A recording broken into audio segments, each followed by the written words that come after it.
2 மாசம் ஆனதுக்கப்புறம் நான் 1 மாசம் விட்டு எடுத்த வீடியோ தாங்க இது. அத ரீபார்ட் பண்ணி அது வெங்காய தோலும், நான் அந்த காஞ்சு போன இந்த ஜனவரி மாசம் இலையுதிர் காலம்னு சொல்லியிருந்தேன் பார்த்தீங்களா, அந்த டைம் நெறைய காஞ்சு போன இலைங்க எல்லாம் கெடைச்சிச்சு. அதெல்லாம் நாங்க எடுத்துட்டு வரதான். கிடைக்காது, நாங்க எடுத்துட்டு வருவோம். அந்த இலையும், மண்ணும் மிக்ஸ் பண்ணி போட்டு தாங்க இந்த டாலியாவ நட்டது. இது வந்து அந்த ஆயில் கேன் டப்பால நான் நட்டது. ஒரு ஃப்ரெண்டு கேட்கவும் செஞ்சீங்க. "நீங்க டாலியா எந்த பாட்ல வச்சிருக்கீங்க? நீங்க வீடியோல காமிங்கன்னு" சொல்லி கேட்டிருந்தீங்க பார்த்தீங்களா? அதே ட்ரம்ல தான் வச்சிருக்கேன்.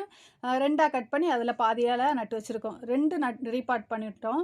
பாக்கி உள்ளதெல்லாம் அப்படியே தாங்க இருக்கு பார்த்தீங்களா? கொஞ்சம் பெருசாக பெருசாக தான் ரீபாட் பண்ணோம். ஏன்னா சின்னதிலே நட்டுட்டோம்னா, அது ஏதாவது ஆயிருமோன்னு சொல்லிக்கிட்டு கொஞ்சம் பெருசாக, பெருசாக எடுத்து நடத் தொடங்குனோம். அங்க நட்டதுக்கப்புறம் இதில எது பெருசா இருக்குன்னு சொல்லி செக் பண்ணிக்கிட்டு, அத எடுத்து நடுறது. இப்ப இது பெருசாயி நிக்குது பார்த்தீங்களா? லைட்டா மொட்டு வச்சிருக்குது.